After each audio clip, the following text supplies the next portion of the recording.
I'll start with the why because purpose, like to me, is very important. And I've always been someone who loved helping others since I was a kid. And whenever like someone gets a gift or I help them do something, let's say when I was younger and even today, and if they're ecstatic about it, like their response is really fulfilling to me.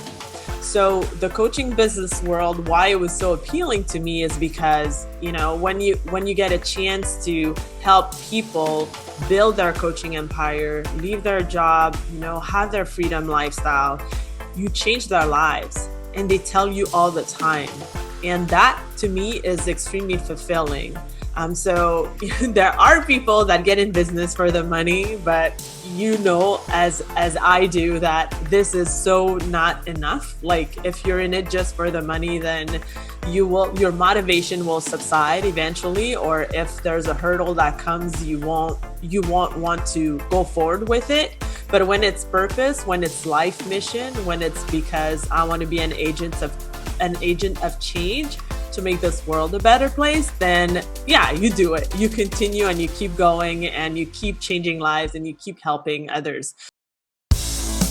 Heroes are an inspiring group of people. Every one of them, from the larger-than-life comic book heroes you see on the big silver screen, to everyday heroes that let us live the privileged lives we do. Every hero has a story to tell, from the doctor saving lives at your local hospital, to the war veteran down the street who risked his life for our freedom, to the police officers and the firefighters who risk their safety to ensure ours. Every hero is special and every story worth telling. But there is one class of heroes that I think is often ignored: the entrepreneur, the creator, the producer, the ones who look at the problems in this world and think to themselves, you know what, I can fix that. I can help people. I can make a difference. Then they go out and do exactly that by creating a new product or introducing a new service. Some go on to change the world. Others make a world of difference to their customers. Welcome to The Hero Show.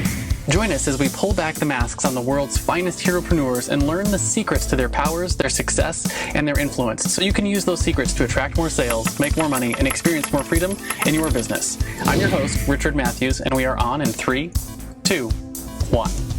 Hello and welcome back to The Hero Show. My name is Richard Matthews, and today I have the pleasure of having on the line Fabienne Raphael. Is that did I get that name right? Yay! Yes. I did. I'm so excited. So you were telling me it's an old French name. Is that right? Yes. No one is called Fabienne anymore, so that makes me even more unique. So you don't have to fight to get your name on social media channels. Not that much. Because I know I go and look at my name, it's Richard Matthews, and there's politicians that have that name. I'm pretty sure there's a serial killer that I have to compete with on God. Google. And I'm I have to compete for everything with my name. So, because it's really common. So anyways, it's a pretty name. And where are you calling in from today? I'm calling in from Montreal, Canada. Montreal. Awesome. Yes. Yeah. So Canada is definitely on our list of places to get to. I was telling you before we got on the show, my wife and I travel full time. And for our audience who's paying attention to our travels, we are in South Carolina right now, getting ready to go up to Annapolis. We're going to go see the boat show coming up here this spring. That should be fun. And so we run this podcast from the road, and that's it's a lot of fun to do that. So what I want to do real quick, Fabienne, is introduce you to our audience for people who may not know who you are, and then we'll get in and start talking about your story.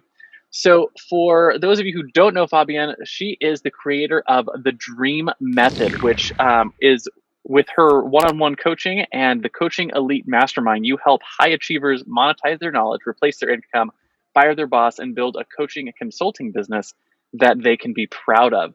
So with that sort of brief introduction, Fabienne, why don't you tell us a little bit about what you do, who you do it for, and why you do it for them? So I'll start with the why. I'll start with the why because purpose, to me, is very important. And I've always been someone who loved helping others since I was a kid. And whenever someone gets a gift or I help them do something, let's say when I was younger and even today, and if they're ecstatic about it, their response is really fulfilling to me.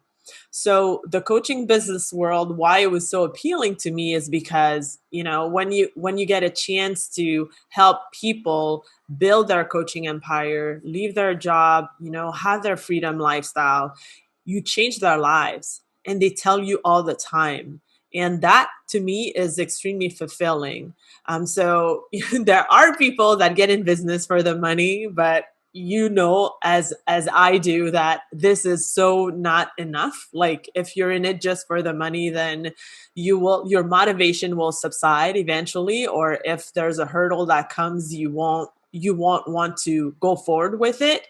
But when it's purpose, when it's life mission, when it's because I want to be an agent of change to make this world a better place, then yeah, you do it. You continue and you keep going and you keep changing lives and you keep helping others. So the people that I work with are mostly professionals, and they've been in their job for 10, 15, 20 years. And all of a sudden in their 30s, 40s, sometimes 50s, something hits them and they're like, wait a minute, like, is that how I want to live the rest of my life? And most Yeah. of the time it's because they want to start their second chapter for themselves, because they've always put everyone else before themselves. And they had that dream coaching consulting business in the back of their mind, but they never just took action out of it. So when I start working with people, I'm working with people who are already ready. They've been waiting for so Yeah. long, and they have a sense of urgency that they want to make it happen like yesterday. But the thing is, it's so conflicting, the information online, because you never know like which information is true or not. So them going online and trying to find that person that will lead them to achieve that goal, sometimes it's overwhelming to them. So what I Yeah. do with them is actually, streamline their plan and give them everything with my dream method for them to be able to have clients, replace their income, and eventually fire their boss and leave their job so they can live their purpose. Awesome. Yeah, it sounds very similar to what I do with people. We talk about building heroic brands, right? So help them do everything from getting getting their brand down, getting their products and services figured out, figuring out what their marketing plans are, and actually putting it all together in a useful way that can drive revenue. Hmm. So it sounds like like my favorite part of that is the whole idea that you have a ripple effect on the world. Where like when I Hmm. help someone get where they're going, then that impact stretches out into all the people that they're going to help. And that sounds like the reason why you do that is because it has a massive ripple effect Hmm. as you build and help people do what you do. Yeah, absolutely. You got that right. Yeah, it's Yeah. definitely it's a fun business to be in, and it's if you do it well, you can create a massive income, right? You can create you can certainly surpass what you make at a regular 9 to 5 job, especially if you have the skills and can deliver results for people, Hmm. for whatever it is that you're in your space. And I know we've had clients that have built multi-million dollar businesses in the coaching consulting space, teaching people how to do cool things, which is fun.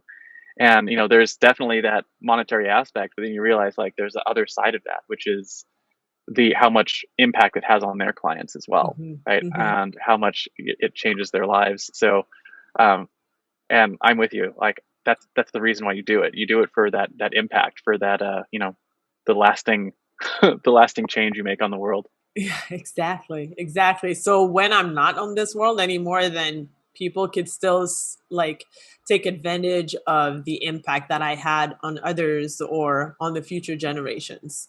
It's a legacy that you're leaving. Hmm. Yeah, big So plan. how long have you been doing this work? So it's been about 6 years. 6 years. Yeah.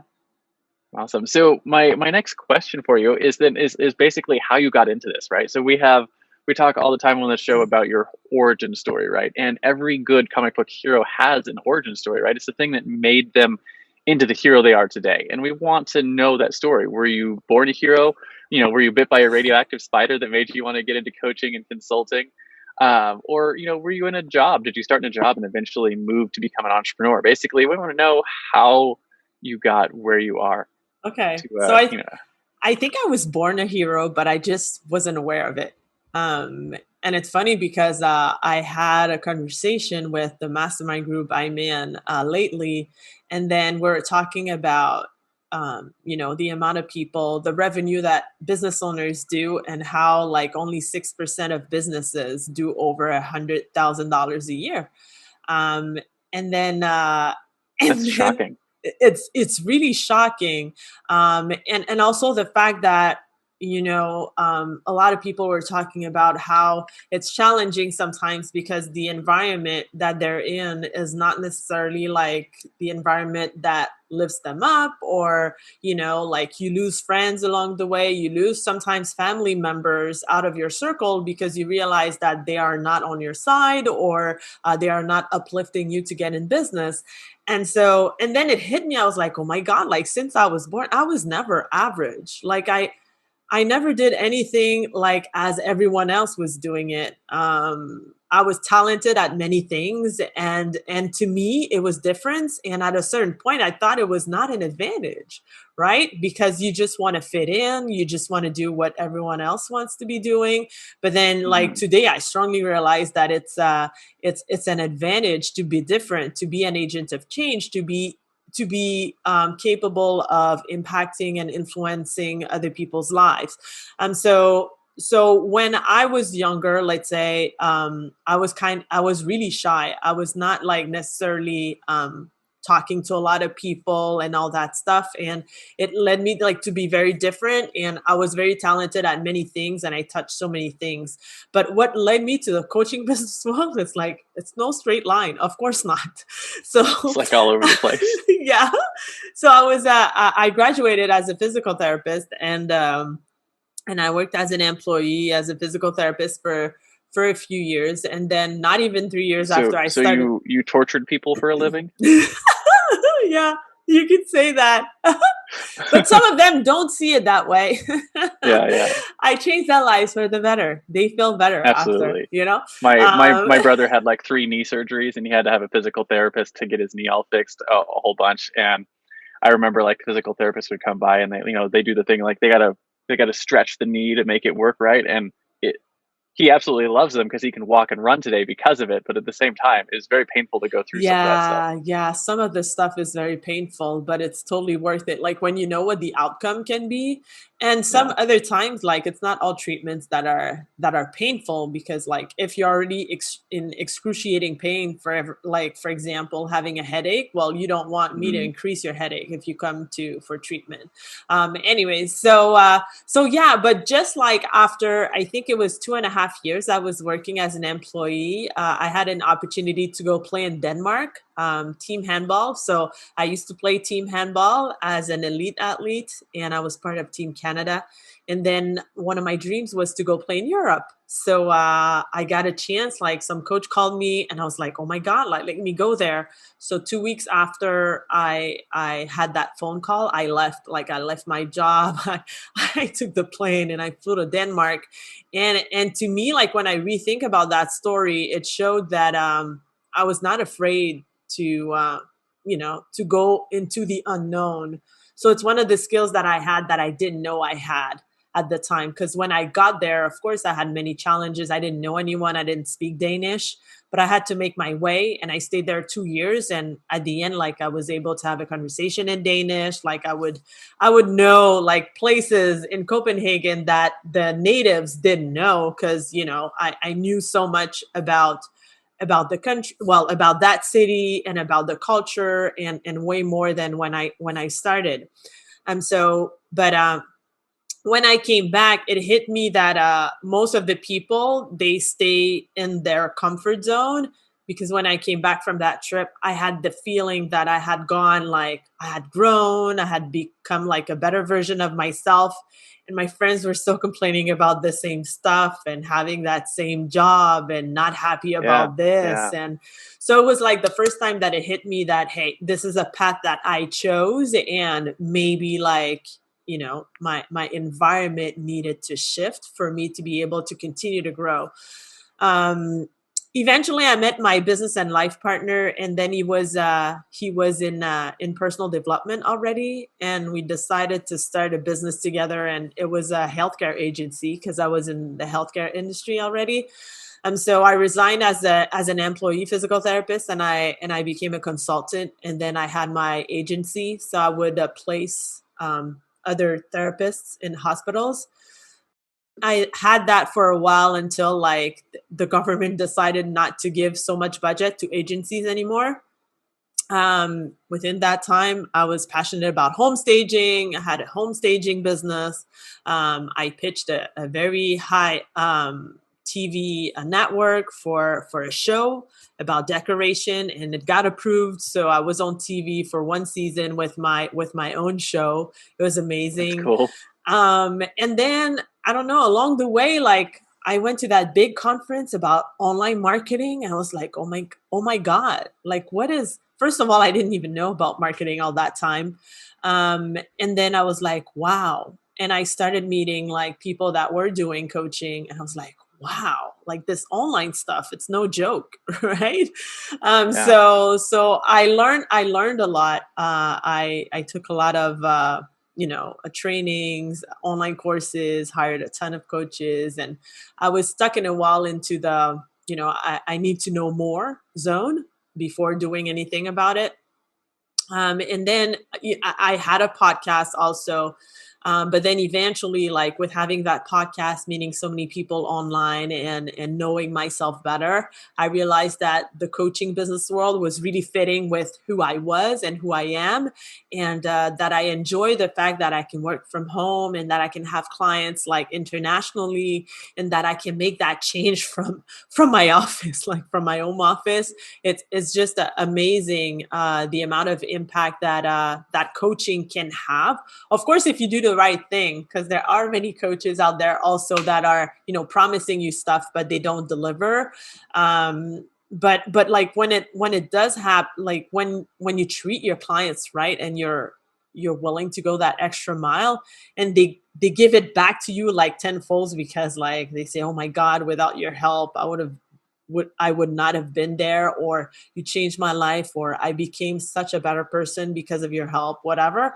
Then of course it just like it's the reason why I wake up every day. So as you can see, like it was not like any straight line or anything. It was not like, oh, this is what I want to do, right? I touched so many things, and I feel that this is what I can, like all those things, all that experience, I can bring back to the way I teach, the way I coach, and with my personality.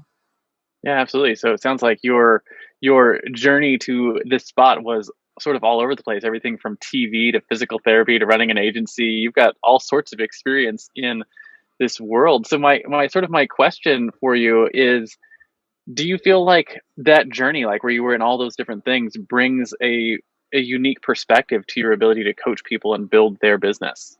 I feel that the common point in everything that I've done is the before after effect. So as a physical therapist, like when someone comes in and they're limping, and then at the end of it, they are like, they can run, for example, then, Yeah. to me, it's amazing. Like same thing with coaching. When the client comes, they don't know, they're overwhelmed. They don't know what to do next.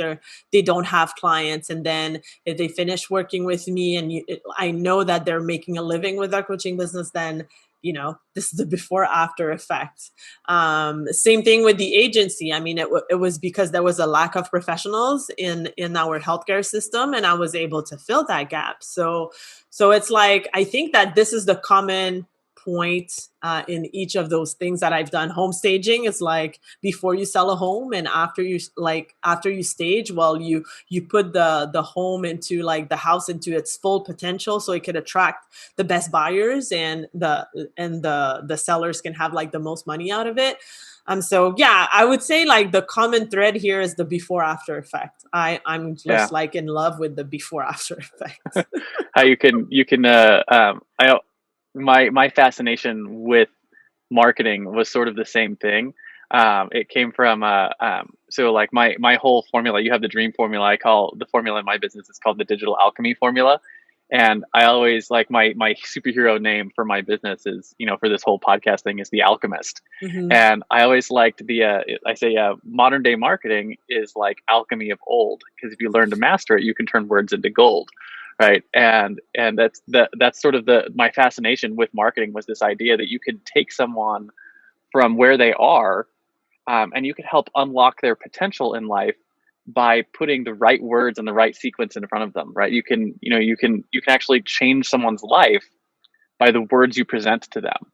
Yeah. which is always, it's fascinating to me because that's what marketing is. Marketing is something, you put, basically you put words in front of someone, whether that's, audio or video or actual like text words in front of someone, and they consume those words, and then their life changes, Mm-hmm. right? And that's, they go from that before to the after, right? So you can make that change for someone, and whether that's helping them buy a product that's going to change their lives, or helping them get into a coaching relationship with you so you can help them get something going. It doesn't really matter what it is, but marketing is all about taking someone like, hey, they're over here and they have this problem, and if you can put the right words in front of them, you can take them over here where they have a solution and they're living in the promised land.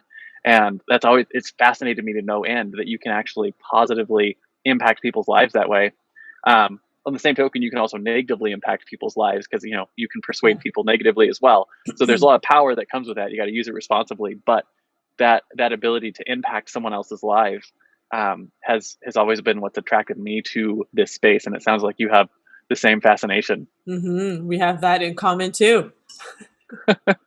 Yeah, well, I mean, we do run a similar business, so it doesn't surprise me that Yeah.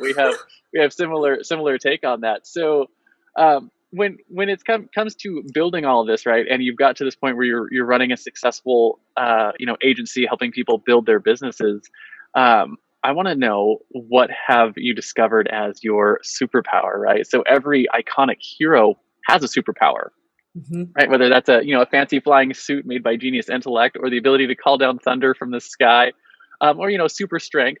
In the real world, heroes have what I call a zone of genius, right? And that's either a skill or it's a set of skills that you were born with or you developed over time that allow you to help your people slay their villains, right? Mm-hmm. And come out on top in their own journeys. And the way I like to look at it is like, you already mentioned you've got a whole set of skills that you're really good at.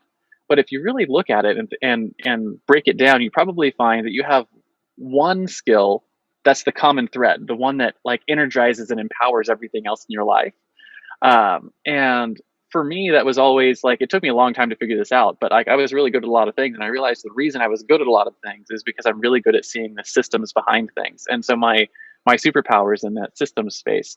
So with that Mm-hmm. sort of framing, what do you think your superpower is in your business, that common thread, that your zone of genius that helps you do what you do?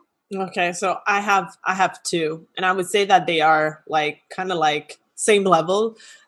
So the first one is my capacity to connect with people.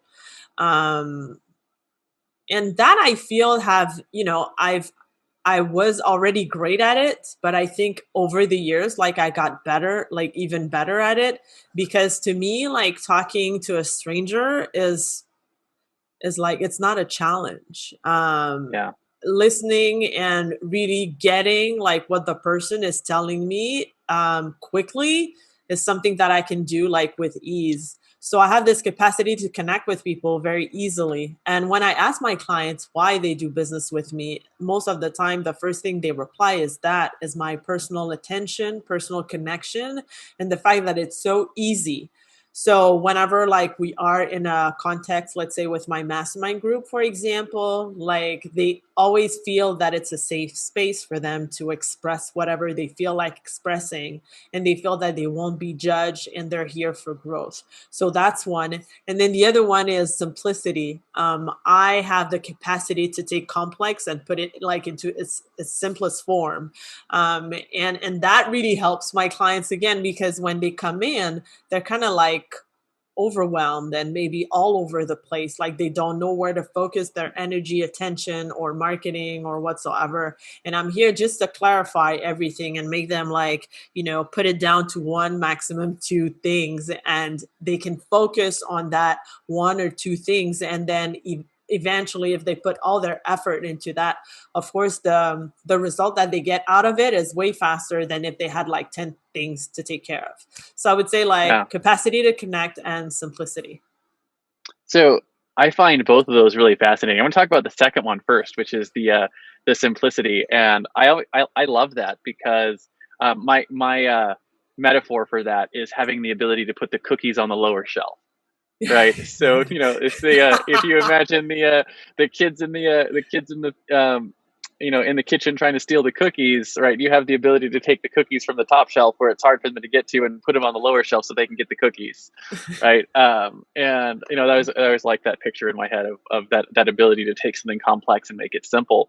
And the reason you have a skill like that is because you have that ability to see the complex and see the structure behind what's complex, and then show people the structure. Mm-hmm. And a lot of people don't have that vision, right? Where they see, they can see the complete product, but they can't see the component pieces of it. And it took me a long time to realize that, like, that was, one of the skills that I had, right? That's the whole being able to see the systems and see what's behind something. Mm-hmm.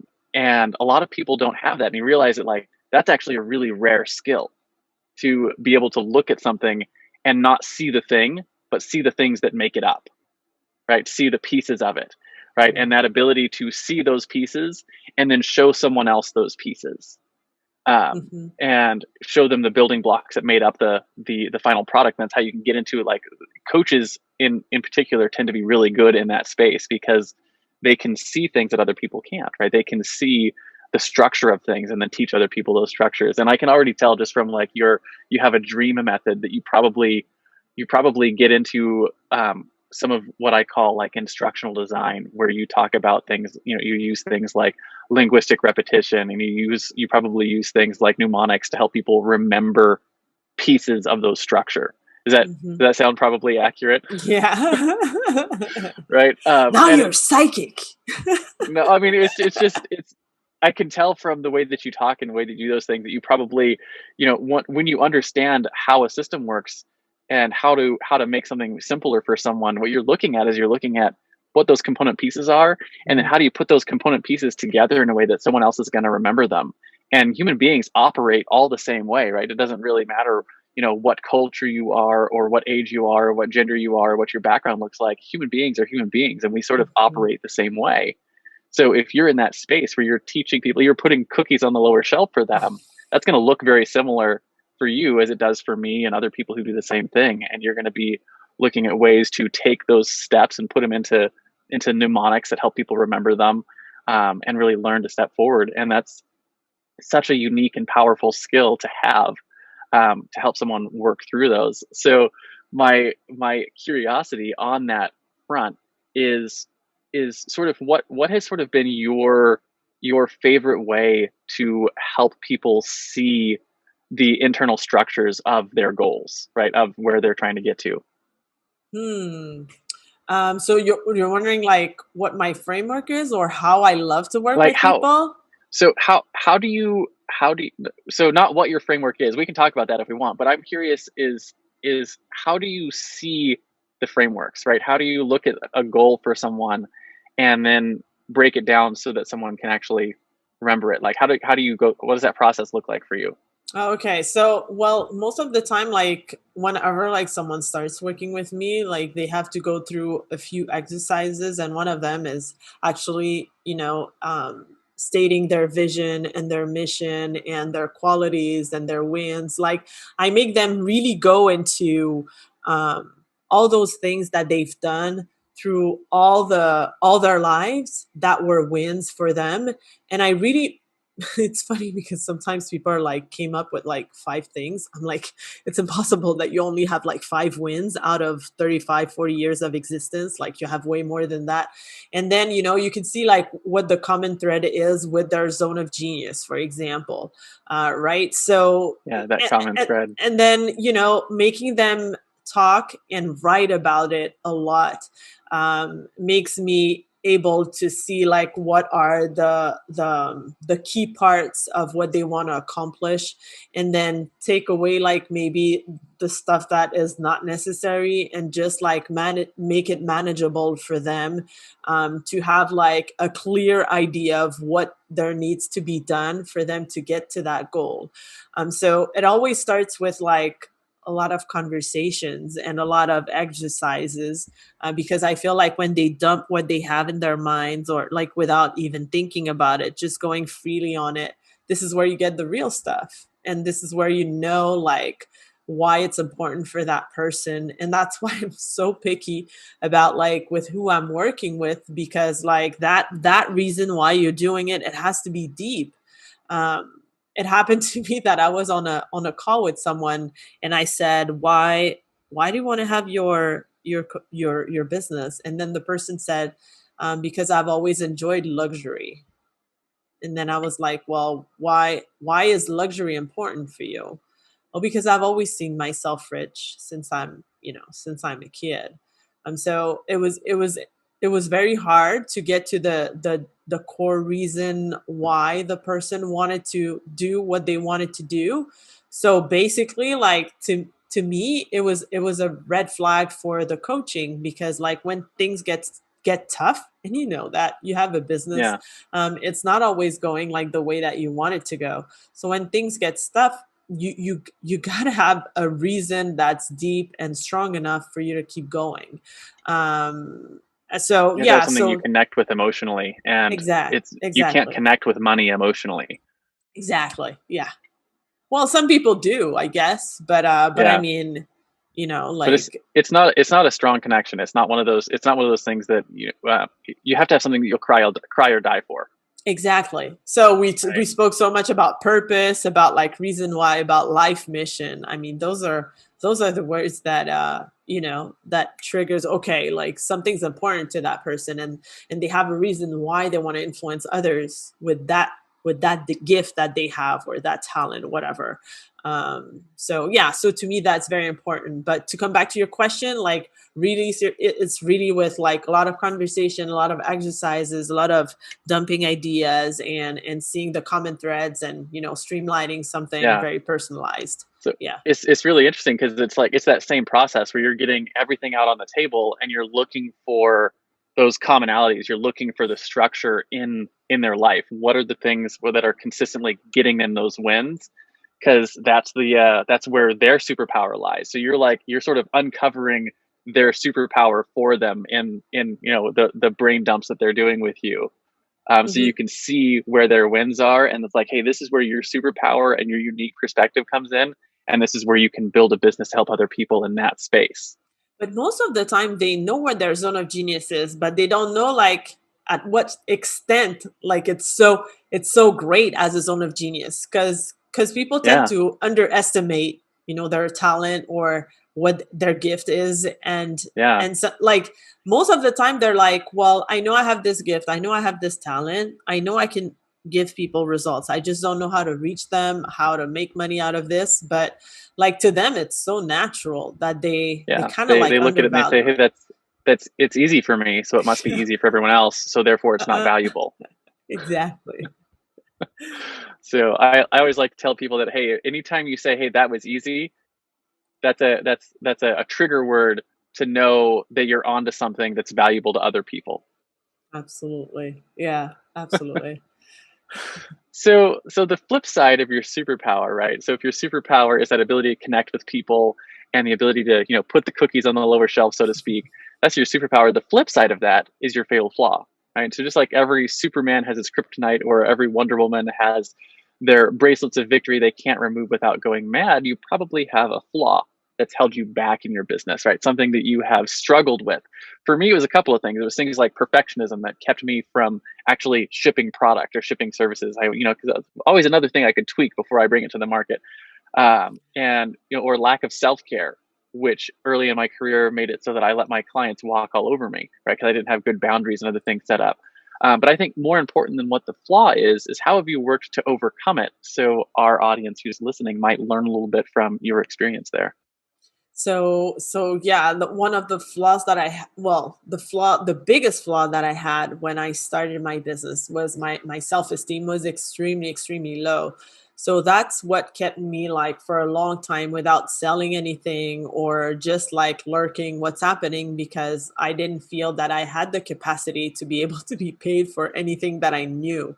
Um, and I remember I had like a very serious conversation with my life partner, and one day he was like, well, it seems that you are always into this same cycle, bad cycle. So I would be excited to start projects, but I would never finish them. You know, I would start something, and then if I see something more appealing, then I would just switch and forget about that one, and just like, um, and then he was like, we had come at a point where he was like, well, I don't know how to help you anymore. You know, maybe you should go and dig more about like what's happening there.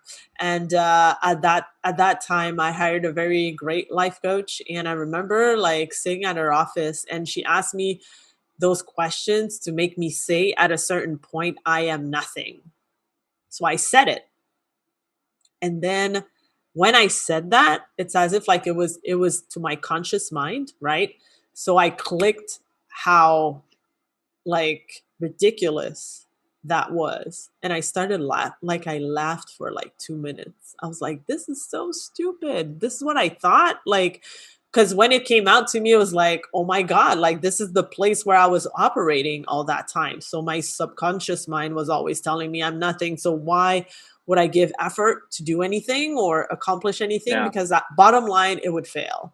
So I remember like that was really the beginning of uncovering like what was wrong and changing the belief and working on some stuff. I even went to hypnosis with that life coach, and it was just, of course, it's mindset is a process. Like it didn't change like within like 3 days or Overnight. something. Yeah, exactly. But let's say like after a few months, and even like if I think about like the year after, like the jump and the evolution that I had was just amazing. But I feel that what really saved me is to have like someone in my life that was honest enough to have that uncomfortable conversation with me. And I truly value that in my life right now. Like whoever is my friend, like I'm not scared to have the difficult conversations if I feel that it's going to help them out. Or same thing with clients. You need to have that transparency, and even like through my marketing or stuff, like there are things that I'm very open about and that I share, because I feel that that's what makes me human. I'm not a superhero with only like qualities, and I do stuff perfectly all the time. I feel that it's important to also share the times that where it's not going so well, or when you're dealing with challenges, and just to inspire people, and also to show them that yeah, you're accepting that you made mistakes and that you overcame them, and this is what you did for them and whatsoever. So we never know who that might help. And also I feel that it's building a stronger bond between me and my audience, or the people that are reading my stuff. Yeah. So I'm curious then, when you started fixing the self-esteem problem in your life, in your own mind, how did that start impacting both the choices you were making in your business and then the results you started getting in your business? What did that transition look like? How Uh, big of an impact did fixing self-esteem have on your business? First of all, it had an impact on my posture. So Stand up it straight with your shoulders Oh back? yeah, yeah, like confidence, like, I would look at prior pictures or prior videos. It was And I was like, oh my God, like, you see, and then I remembered like how I felt in that period, and I was like, yeah, I mean, I could totally see it when I was watching myself. So I would say just that changed like a ton. And then the people I was attracting, like more of the right people, less of the people that always wanted to have more. And you talked about boundaries and self-care. Well, since my self-worth was so low, of course, like people could do whatever they felt like. I had friends in my life at that period that could call me in the middle of the night for something, and I would be available, right, and just like rescue them or something. So my boundaries were not like really really great either. So what happened is that, yes, I started attracting like more people that fit with who I am and who I wanted to work with in business. That was one thing. And then also it led it led like to a different way of doing my marketing, being more open about certain things. Because before that, it's as if I was ashamed of sharing like the bad stuff or the stuff that wasn't working, instead of owning it and making it like part of my journey and who I became. So in my marketing, it changed that too. I was way more comfortable sharing the flaws than I was before that. Yeah, Yeah, I would say yeah. that these are the main changes that I happened. know one of the things I was reading some studies on self confidence, and there was I can't remember where I read this from, but they were talking about um, New York and muggings, which is, I know it's a really interesting like place to go with this, but the people who like your um, likelihood of getting mugged is significantly lower, like orders of magnitude, if you're standing up straight and and looking out into the world, right? Versus hunched over looking at the ground, right? When you have, because you mentioned the posture thing, and like the posture has like a legitimate impact on how the world sees you. And if you take that to the extremes, like in the world of crime and mugging and that kind of stuff, like it makes you look weak. It makes you look like prey, like someone that you could easily be picked off, so to speak. Hmm. And right, so that's an extreme example. But when you get into the world of business, people, the people who call you friends and stuff like that are willing to take advantage of you because you are coming across weak, right? You're coming across as the the young or the sick or the injured calf at the end of the herd kind of thing, right? Instead of the strong, confident appearance, you're no longer someone who is weak. You're Hmm. someone who's strong, and that comes across, and it attracts a different type of people, right? It attracts other people who are strong and confident and want to move forward, and allows you to build better relationships. So it's an interesting thing how much learning how to work on your own mind and your own confidence impacts the types of people that you're around, the types of people that you attract, and the way that your business grows and like who it grows with. Yeah, absolutely. Oh, I couldn't agree more with what you just said, really. Yeah, yeah. So it's definitely, it's a fascinating exercise, and I know like it's one of those things that you don't just like fix it, right? It's not like you go out and be like, okay, I fixed my self confidence and move on. It's like a lifelong sort of journey Yeah. to always be working on how do I have the confidence I need to have today, and it's a choice every morning to wake up and like I said, to stand up straight and put your shoulders back, right? It's a Hmm. choice you have to make, Hmm. and to do that consistently. It gets easier as you get, as you do it more and you exercise that muscle, but it's something that you have to do all the time. Oh yeah, absolutely. That I agree, and I feel that it's part of like we have that mission of making this world a better place and influencing other people's lives and all that stuff. Well, it requires you to become also a better version of yourself year after year. Like we don't want to go backwards. We always want to be better, and some people, they're okay with staying the same, but it's just that it's not for us superheroes. So the next thing I want to talk about is your common enemy, right? And every superhero has an arch nemesis, right? And it's a thing that they constantly have to fight against in their world, right? And in the world of business, it takes a lot of forms, but generally, I want to put it in the context of your clients, right? The people that hire you to help them grow their business, right? And it's a mindset or it's a flaw that you're constantly having to fight against, um, so that you can help them get the results that they want, right? And it's like every time you hire someone, if you had a magic wand, or every time someone hired you, you had a magic wand, and you just bop them on the head and not have to deal with that. What is that common enemy that you're constantly having to fight against every time you have a new client that you're working with? Their perfectionism. um the thing is, like, all of a sudden it becomes urgent for them, but then, like, for 10, 15 years they had it in mind and they didn't take action over it because they feel that they don't know enough or they should be more like. And it's always something that I say to my clients, right here, right now, you have all that it takes to get paid to help someone, like today. Yeah. It's not because you get into business and you feel that business to you is new, but your skills, your experience, your talent, your expertise, it's not new. You're experienced at that, and you have the capacity to help people with it. So this is where, this is where I have to work more with my clients. But then that's also why I love to work in the mastermind capacity, because they relate, because they all experience that at a certain point, and then they realize that it's just preventing their growth. um, it's funny because sometimes, like, I see my clients do stuff, and I'm kind of like amazed by the growth that they might have they had, because, for example, like, one of my clients, like, she started working with me, and then she signed her new client, but for a package at $5,000 as a beginner coach.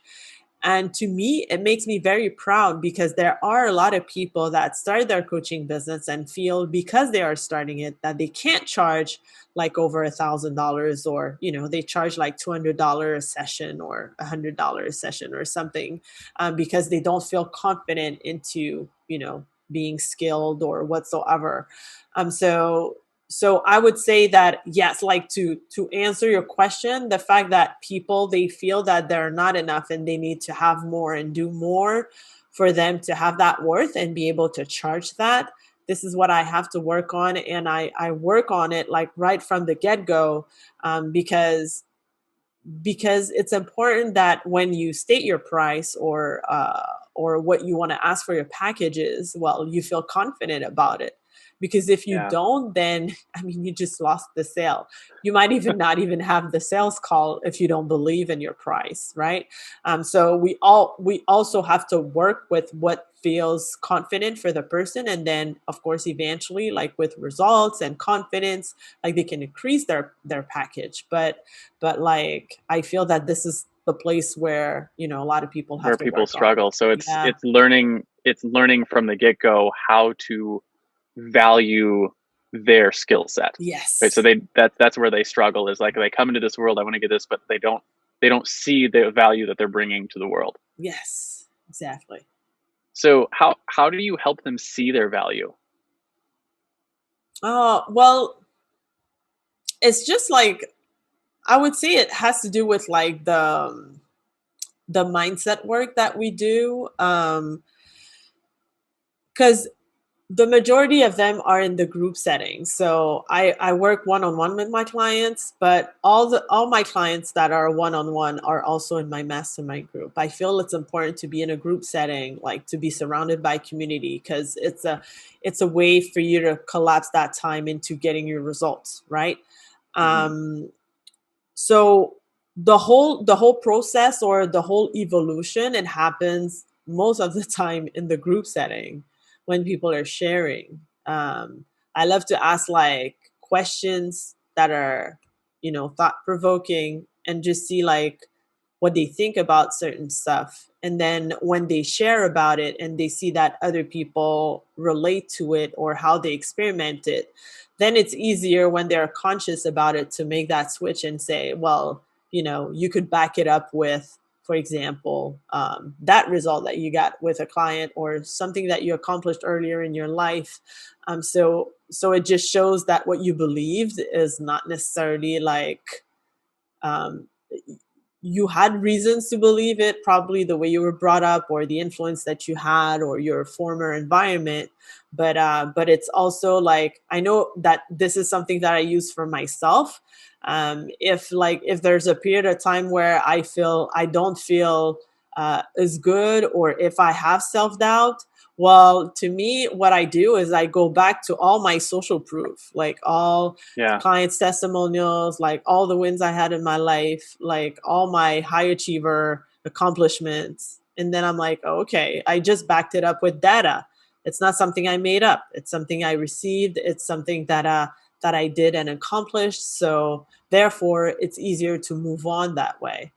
So yeah, so I feel like this is mostly how I do it. Like, again, through Yeah. conversations, So through it's bringing it's it helping up. people get over that imposter syndrome. Yes. and then helping people see the ROI value. So I see two sides to that generally. So anytime someone's struggling with their value, one of them is the internal struggle that they're having, where they're looking at like, hey, I don't actually value myself. And that's where we get the imposter syndrome, where they're like, and imposter syndrome can go one of two ways. One, it's actually real and you actually are an imposter because you can't actually get someone results in the area that you have. And if you have that problem, the solution is to actually like develop your skill set and become someone who isn't an imposter, right? That which I actually find is more rare, right? Because they're in the space where they want to help someone, they have skills, they have things, and they just need to learn how to value them. So that's where the imposter syndrome comes in, and they have to do what you were talking about, right? They have to look back at, hey, where are those wins? Where are the results? How have I helped people? Even if it's in their business, in their employee career beforehand, like you got to where you were in your career because you had wins, because you have this skill set that you've stacked together over the years. So they have to look at that and actually see that, all those things that come easy and come natural to them have value to other people.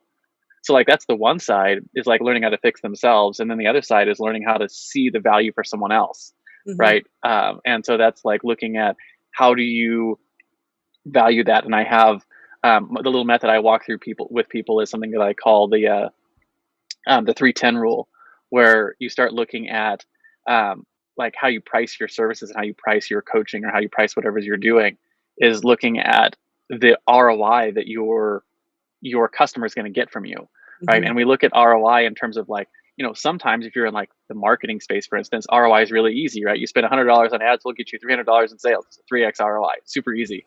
But that, not everything is like that, right? Depending on the space you're in, it could be, maybe you're teaching about relationships, or maybe you're teaching about travel, or maybe you're teaching about other things where the ROI, or, building systems in your business where the ROI is time savings, or the ROI is happiness or joy, right? And you have to look at, you have to teach people how to see non-monetary value, right? So how are you increasing their happiness? How are you increasing their joy? How are you increasing their or how are you, shrinking the amount of time it takes to get a specific result, right? Because time actually is money for people, right? And so teaching people how to see non-monetary value, and then be able to translate into like, what does it actually look like for pricing your services, right? So, I want my services to be one of those things, and I want my client services to be like, hey, if I ask you, hey, the price is $100, and you can't easily think to yourself,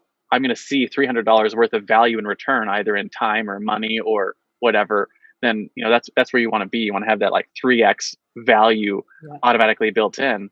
And I want them to see a potential that like, maybe it could be 10 times that, right? So in the back of their head, they're like, hey, I could get a lot of value from this if I really pushed it. And that's sort of like my 3-10 rule. It really helps both my clients, and then, to price their stuff.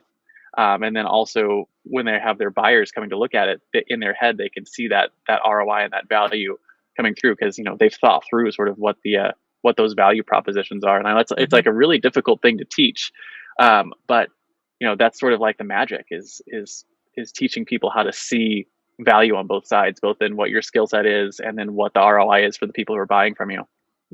And it's crazy, like the amount of change that happens, that occurs at that period, when that person has that mindset shift, then it's, they attract like the right people easier.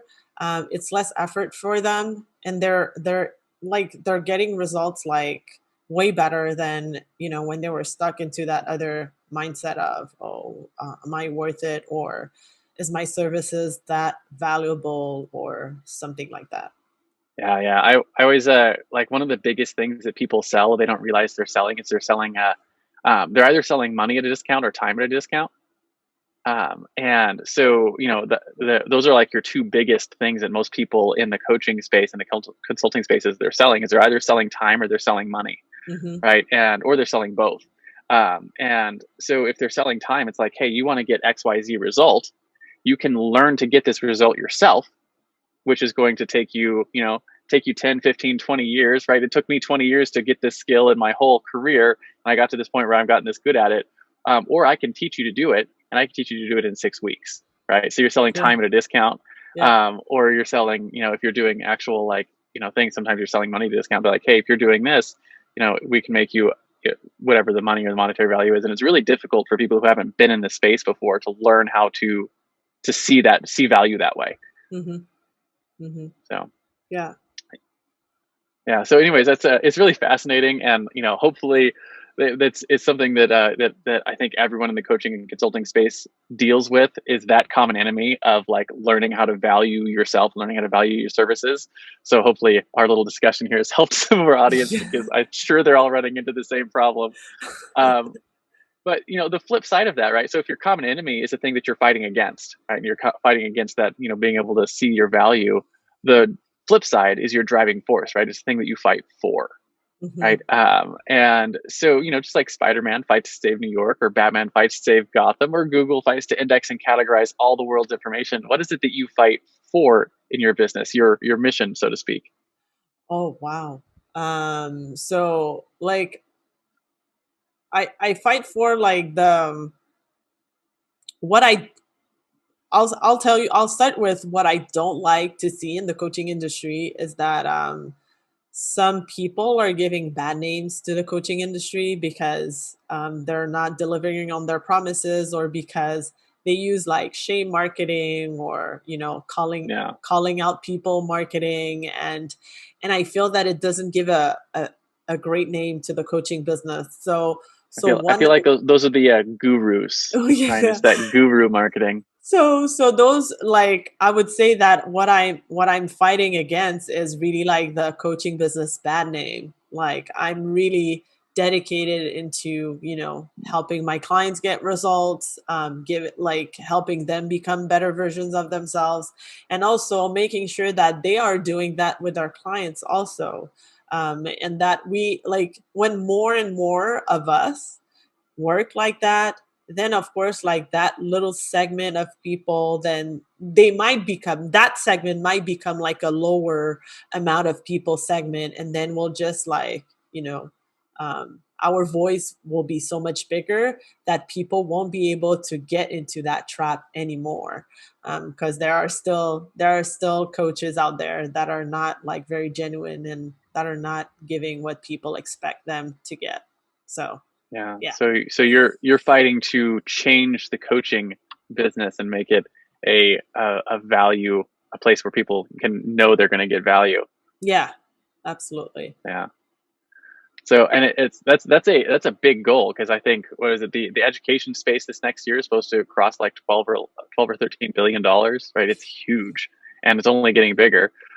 So you have a lot of people that, and not everyone is, what, like you said, they're not all good people. So being able to have a positive impact there and show people how to do it the right way, I think that's a lofty goal. Mm.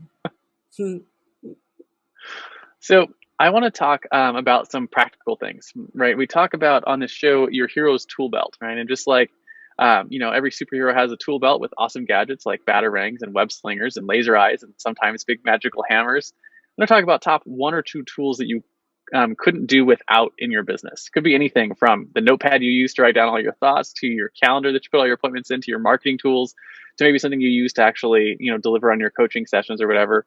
Something that you think is essential to getting your job done today. Top one or two tools that come to mind for you.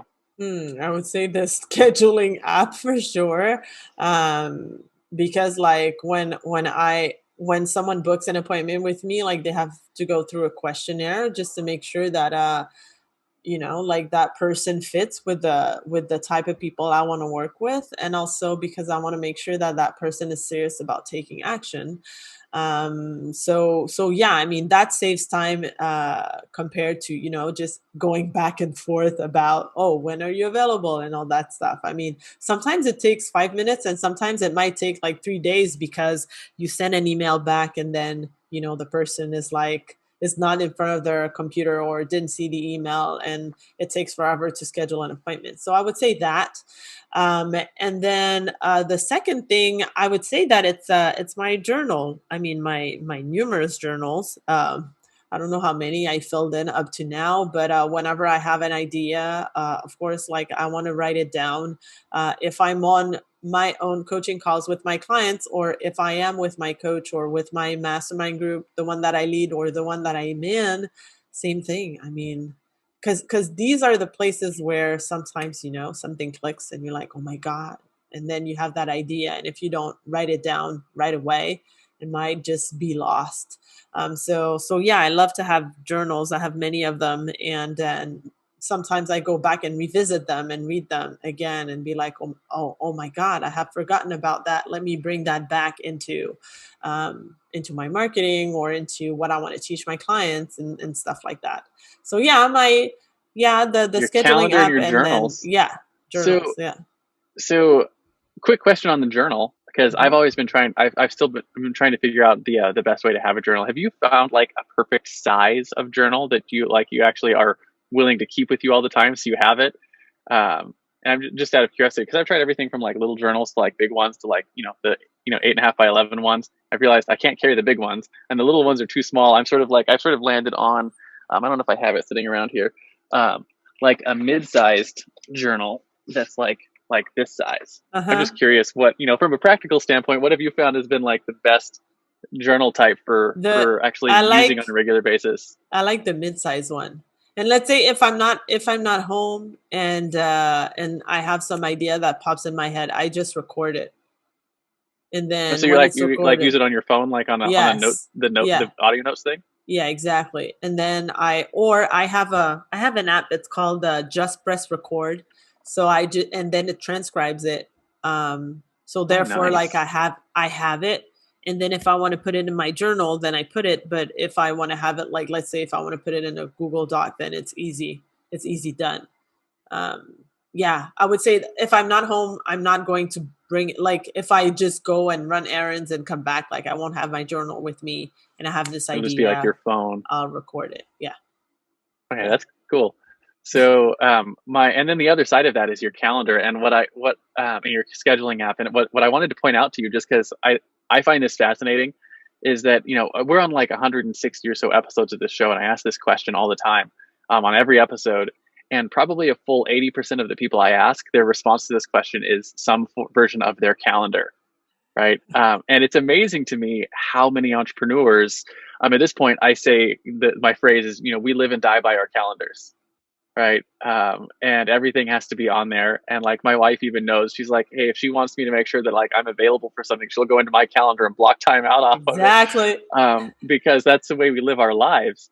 And so having something that manages our appointments for us or has everything on our calendar, I have found it fascinating that as an entrepreneur, every one of us seems to we have to be in control of our time.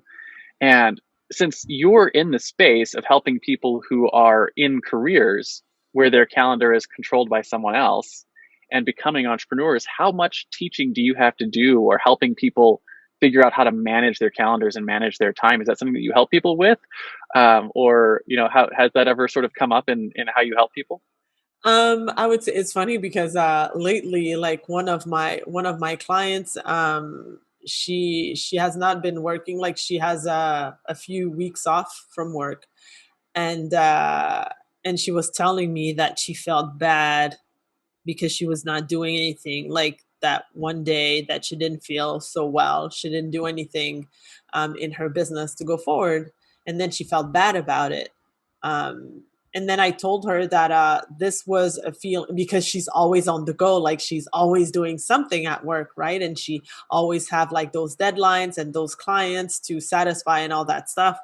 And I told her, I was like, well, this is actually the mentality of trading time for money. Like you feel that because you've rested or you spent the day having a day like very relaxed compared to most of your days because you didn't feel so well, then now you feel guilty about it. But the thing is, like when you're in business, you're not into the trading time for money anymore. You're more like trading, your value, what you bring to the marketplace, to what you earn as a business owner.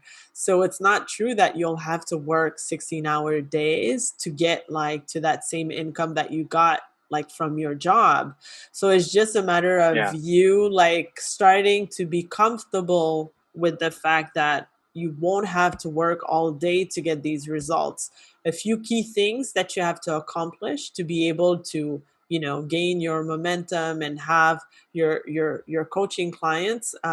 Sometimes it's a minimum amount of things. Like you don't need to be in front of your computer 16 hours a day. 24/7. Yeah. Exactly. So yeah, and she admitted that it was just that was true, right? Because what she charges her clients compare like what she paid. I mean, she has one client and she gets over what she's paid per month at her job, right? So definitely it put things in another perspective for her.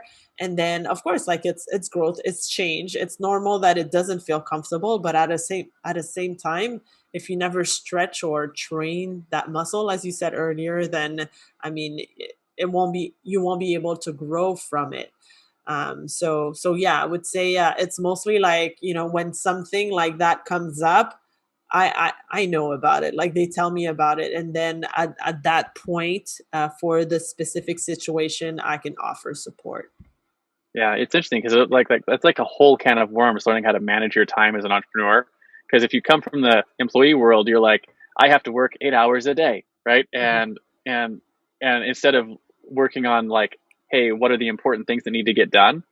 But then at the same time, you have the other side of that where it's like, as an employee, you are told this is what you need to work on during these 8 hours. As an entrepreneur, no one's telling you that. So you have to book your own time, right? You have to be Mhm. like, hey, I need to get this done and I need to put it on my calendar and get it done by this time. So you have to set your own deadlines and set your own things.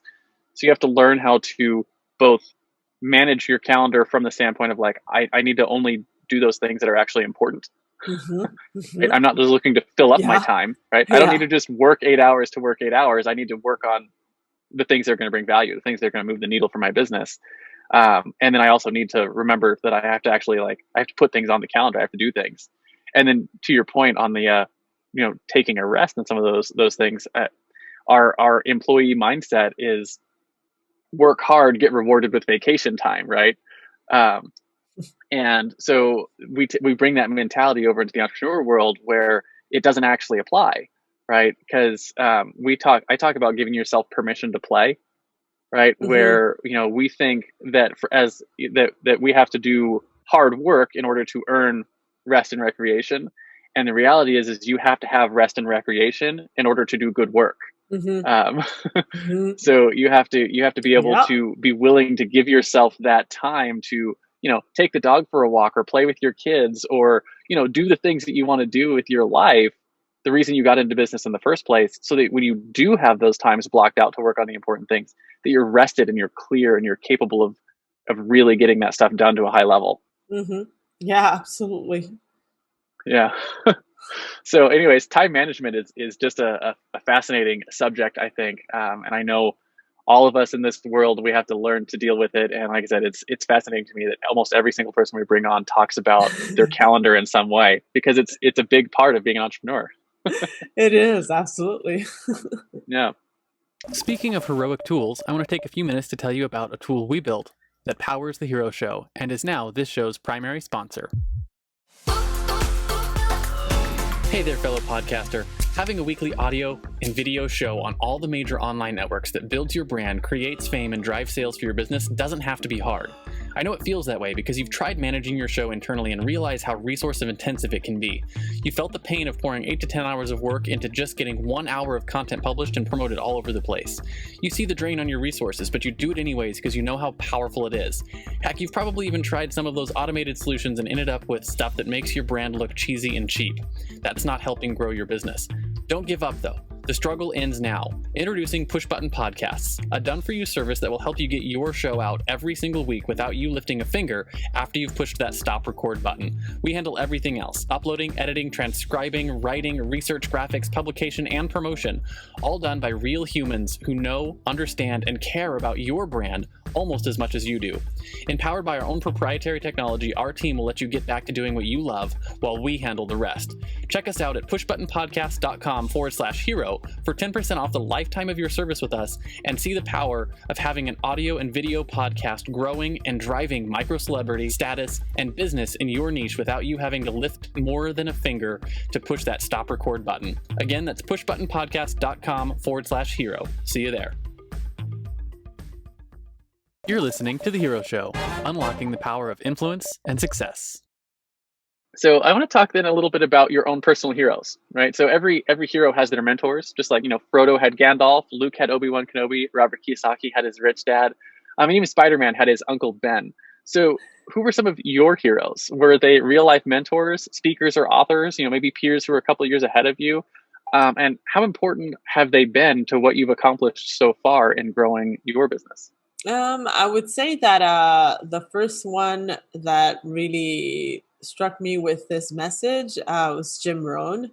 And even like from today, I've listened to so many of his, audios and videos on YouTube, and just like all those concepts that he talks about, like they could they could definitely, I know that some videos I watched from the 80s or audios heard from the 80s, and it's still applicable for today, because it's about like personal development and how to become a better version of yourself, and thinking about how environment is important, what your situation is compared to who you're surrounded with, and all that stuff. So I would say that one of my favorites is definitely Jim Rohn, and I'm a huge fan of the Four Agreements by Don Miguel Ruiz. Again, because if you've read that book and you see how simple those agreements are, but it's not like they're simple, but they're not easy to implement all the time. So I love to reread that book once in a while, because it's a constant reminder that your words and how you speak has to be impeccable. Not even like not only towards yourself, but towards your clients or the world or Yeah, whatsoever. And all those things, like not taking things personally and all that stuff. I feel that all these little things, they are important to take care of. So daily you are not you are not triggered by like the smallest thing, because you have bigger things to take care of. We want to make this world a better place, so we can't just pay attention to all these little details that are not worth our energy. So yeah, yeah. It yeah. makes a lot of sense. So how much have those people impacted your business? Did they sort of change the course of what you were doing at all, or was it just something that's like helped you along the way? How much of an impact have some of those mentors had on what you do? I would say it's mostly like with the people I meet and how I react, like, because I used to be someone who was very reactive to stuff instead of like focusing on what I can control. So I think that either the book or Jim Rohn, like listening to his audios, were like it was definitely um revealing to me about like how to react to stuff, how to concentrate on what I can control, and my reaction to things, to make sure that my energy is spent at the right place, and that it doesn't interfere with what I want to accomplish. Yeah, Yeah. it makes a lot of sense. So I want to talk a little bit about your guiding principles, right? And so Okay. it's one of the things that makes heroes heroic is that they live by a code. So, for instance, Batman never kills his enemies. He only ever puts them in Arkham Asylum. So as a wrap on the interview, I want to talk about the top one or two principles that you use regularly in your life, right? Maybe something you wish you'd known when you first started on your own journey. Okay. So I would say, okay, so I can give you two. One of them is the importance of teamwork. And that I wish it's funny because I've always been part of teams, but for some reason, when I started my business, I thought that, I could manage everything on my own, thinking that I was invincible whatsoever. But I quickly Yeah, realized that, having a coach, having people that are experts in some areas that I didn't, wasn't strong at, was the key to actually make something grow eventually. So I would say that the power of the team, and then also the fact that to me, like everything that happens in life, it was meant to be, and there's something to take out of it. So even if we don't get the lesson right away, even if it sounds or seems negative when it hits, it's because it's here to teach to teach us a lesson. So to me, like anything that happens in life, it has like you have to dig deeper sometimes to find like what's the lesson that needs to be learned from it and what positive you could take out of a negative situation. Yeah, yeah. So like every outcome is either it's a win, it's a lesson, or it's a story. And all Yeah, three of those are good things. exactly. Yes. Oh man. So that's basically a wrap on our interview, but I do finish every interview with a simple challenge that I call the hero challenge. And I do this as a selfish little thing at the end of all our interviews as a way to find people I may not ever find on my own to bring onto the show for good stories. And the question is simple. Do you have someone in your life or in your network that you think has a cool entrepreneurial story? Who are they? First names are fine. And why do you think they should come share their story with us on the Hero Show? Wow, I know a lot of people that have great stories. First person, just like what one person off the top of your head that's like, oh man, their story's really cool. Okay, so I would say my great friend Anna Tsui, and it's because like just like her journey as an entrepreneur, but also like what she's doing now with the people that she's helping, finding their true essence and making sure that they go to their full potential in all aspects of their lives. I really appreciate her work, and I feel that yeah, she would have a great story to share on this podcast for sure. Awesome. So we'll reach out afterwards, see if we can get her contact details. Maybe she'll say yes and come on the show, and people can hear her story.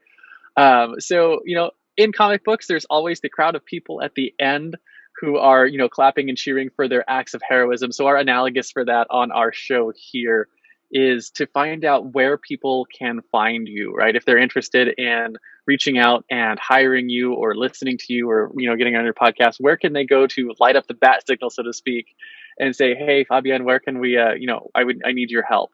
Okay. And I think more importantly than where they can go is who are the right types of people to reach out.